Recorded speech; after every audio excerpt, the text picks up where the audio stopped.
Here we have a 2019 or 2018, sorry, Jeep Wrangler JL Rubicon.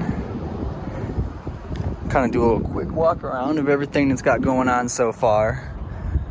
So it looks like we have some flares, Angry Eye grill, looks like a Z-Roads, light bar brackets, rigid 50-inch light bar, TNT front bumper. So this is actually one of the front bumpers that you have to chop the frame, so it's super high clearance.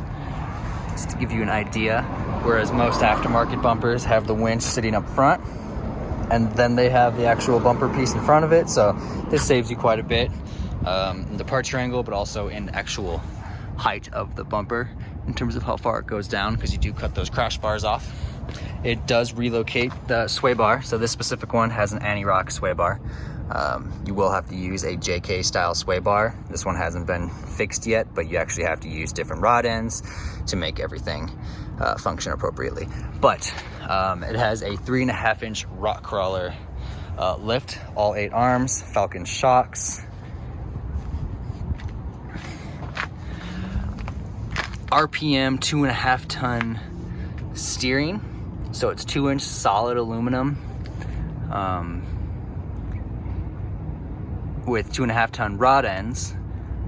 RCV shafts, we had geared this one to 513s, has an RTEC truss and gussets on there.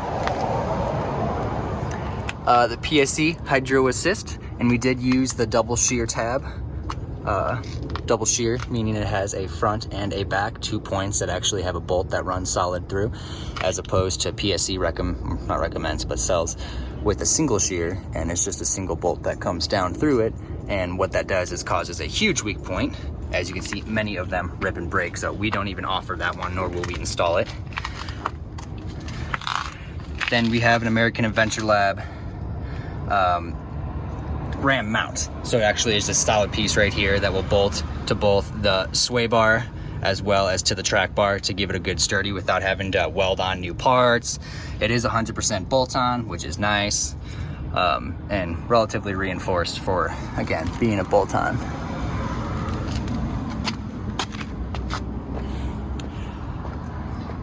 .40-inch Nitto trail grapplers, 17-inch Black Rhino beadlocks, a 1310 Adams front drive shaft, Moto built rocker sliders. This is their bolt-on one that actually bolts onto the body with nutserts, similar to the old JK styles. Runs a strip all the way across there and then bolts to body mounts that go along the bottom.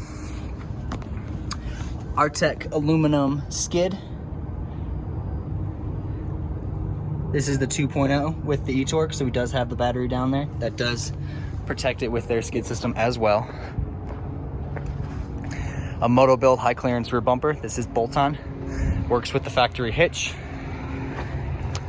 Gives a fantastic departure angle. Still very sturdy. An RTEC Industries spare tire delete. Reason why I kind of like theirs, one reason over the other, is their camera's right here versus most other aftermarket companies put it down here. Here is almost identical to where your factory camera, I think your factory camera probably sits right around here. When you do it too low and you look it out, you're actually looking at the bumper and the ground. I personally like it how it is. The factory where it actually shoots downward. Has a third brake light mount built into it, so you can use your factory one and not have to pay for an aftermarket one, which is cool.